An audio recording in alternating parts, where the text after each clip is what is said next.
Hello everyone, I am Anita. Welcome to my channel. तो आज का हमारा टॉपिक है पास्ट इंडेफिनिट टेंस।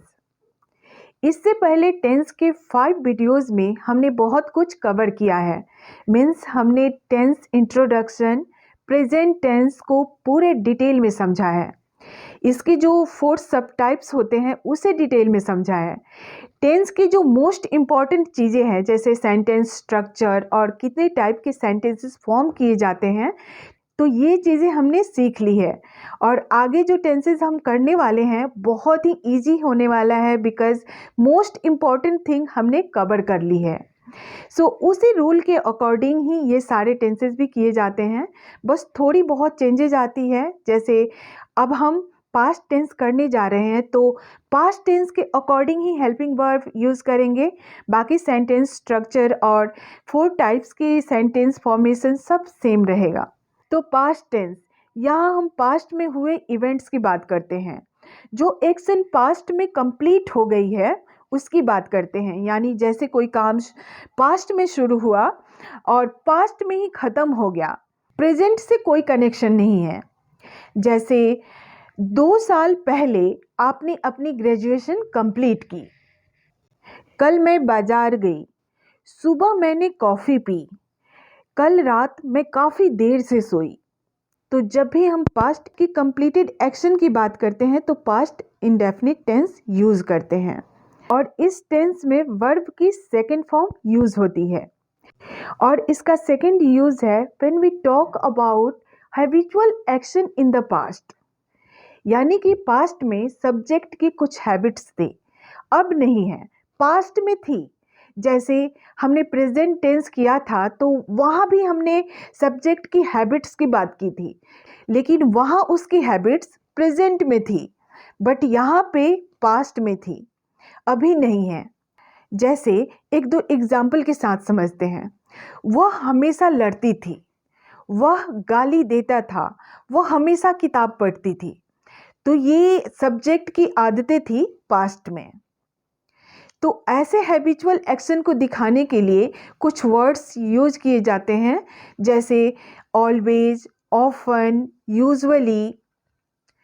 तो यहाँ पे मैंने 2 तरह की यूजेज बताई। एक और सेंटेंस होते हैं वॉज वर्ड वाले सेंटेंसेस, जो आगे हम डिटेल में समझने वाले हैं।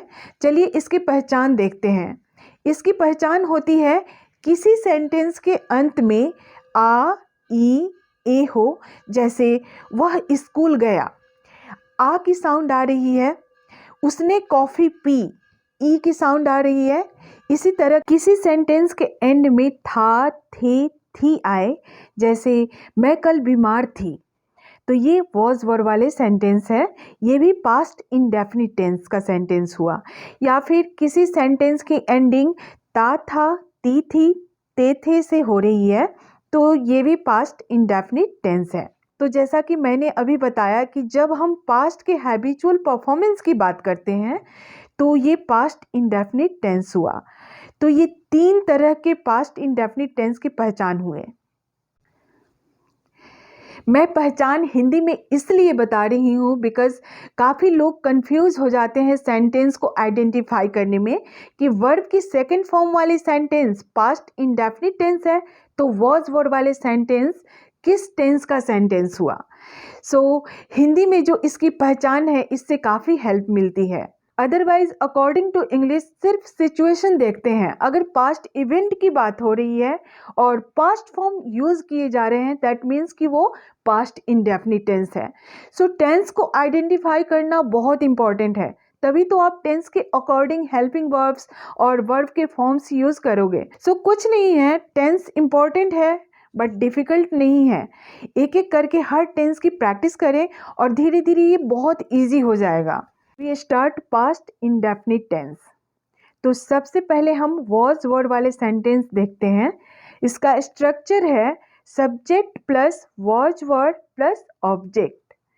तो यहाँ helping verb was and word है, तो सब्जेक्ट के अकॉर्डिंग हम वॉज वर्ड का यूज़ करेंगे। जैसे सब्जेक्ट अगर सिंगुलर है यानी ही, शी, इट या किसी नेम के साथ वॉज का यूज़ करेंगे, और अगर सब्जेक्ट प्लूरल है तो वर्ड का यूज़ करेंगे। सेंटेंस देखिए, सीता बीमार थी, सीता वॉज इल। वे खुश थे, दे वर हैप्पी। वह दुखी थी, शी वॉज सैड या फिर अनहैप्पी। तो इन सारे सेंटेंस में सब्जेक्ट कोई एक्शन नहीं कर रहा है, यहाँ बीइंग ऑफ स्टेट की बात हो रही है। सब्जेक्ट किस सिचुएशन में था उसकी बात हो रही है। सीता बीमार थी, वे खुश थे, तो यहाँ सिचुएशन बताई जा रही है। तो ऐसे सेंटेंस में सब्जेक्ट के अकॉर्डिंग वॉज वर्ड का यूज करेंगे। अब जो सेकंड टाइप के सेंटेंस होते हैं, जैसे वह स्कूल गया, उसने चाय पी, फिर था ती थी वाले सेंटेंस, तो उसे देखते हैं। इसका रूल है सब्जेक्ट प्लस वर्ब की सेकंड फॉर्म प्लस ऑब्जेक्ट। तो ये एफर्मेटिव सेंटेंस का स्ट्रक्चर है और इसे पॉजिटिव सेंटेंस भी कहते हैं। एग्जाम्पल है वह स्कूल गया, तो सब्जेक्ट ही है और जाना का होता है गो, इसका सेकंड फॉर्म होता है वेंट। अब क्योंकि फिक्स है कि वह स्कूल गया, तो हम प्रीपोजिशन टू को यूज करेंगे, he went to school. Second example है उसने खाना खाया, ही एट फूड। वह मदद के लिए ऊंची आवाज में चिल्लाई, she cried very loudly for help. वह अकेले खाना खाना पसंद करती थी, she like to eat food alone. वह हमेशा तुम्हारे साथ पढ़ती थी, she always studied with you. तो स्टडी का सेकंड फॉर्म होता है स्टडीड।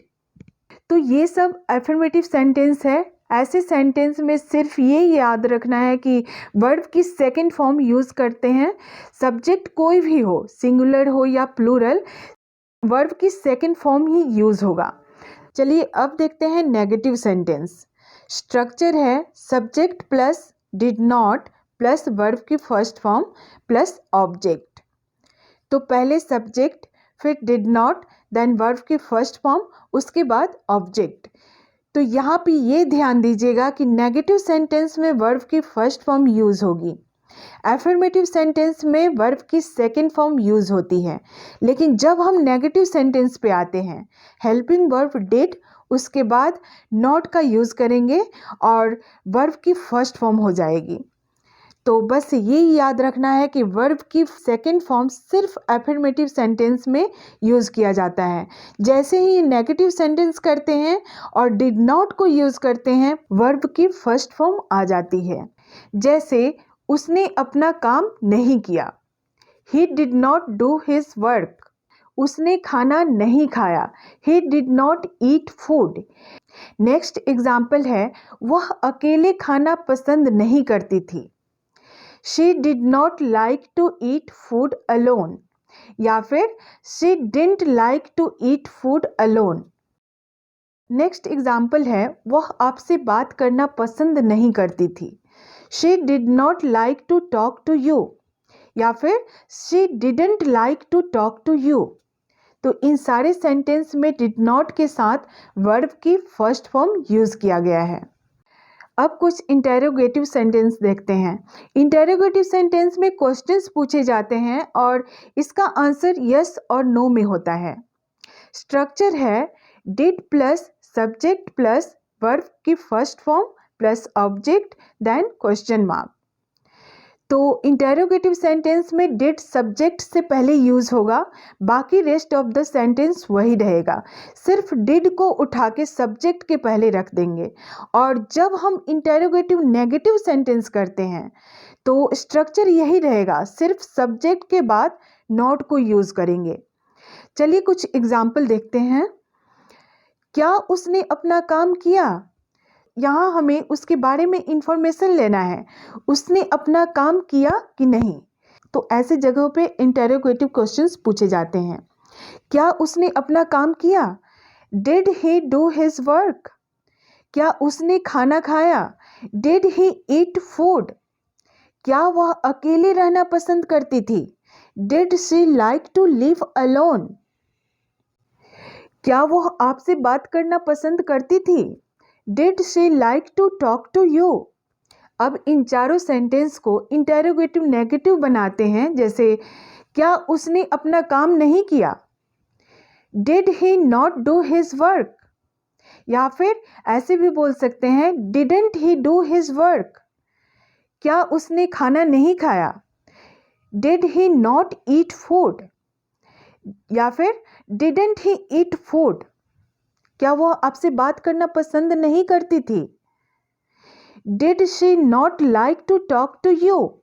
तो ये इंटेरोगेटिव नेगेटिव क्वेश्चंस हुए। यहाँ पे सिर्फ सब्जेक्ट के जस्ट बाद नॉट का यूज किया जाता है।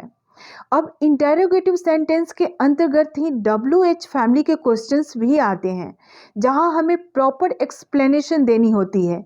यहाँ हम यस और नो में आंसर नहीं कर सकते हैं, रीजन बताना पड़ता है। और इसके लिए जो वर्ड्स यूज़ किए जाते हैं, जैसे what, why, when, where, whom, whose, तो WH वर्ड वाले सेंटेंस फॉर्म करने के लिए सेंटेंस स्ट्रक्चर वही रहेगा, सिर्फ डिड से पहले WH वर्ड आ जाएगा। जैसे WH word plus did plus subject plus verb की first form plus object then question mark. Example है, आप अपने गांव क्यों गए, तो रीजन पूछा जा रहा है। तो ऐसे क्वेश्चंस WH वर्ड वाले क्वेश्चंस होते हैं। यहाँ पे हमें रीजन बताना है कि आप गांव क्यों गए। Why did you go to your village? Sita क्यों रोई? Why did Sita weep? वह क्यों आपसे बात करना पसंद करती थी? Why did she like to talk to you? उसने खाना कब खाया? When did he eat food? वह कहाँ रहता था? Where did he live? So that's all.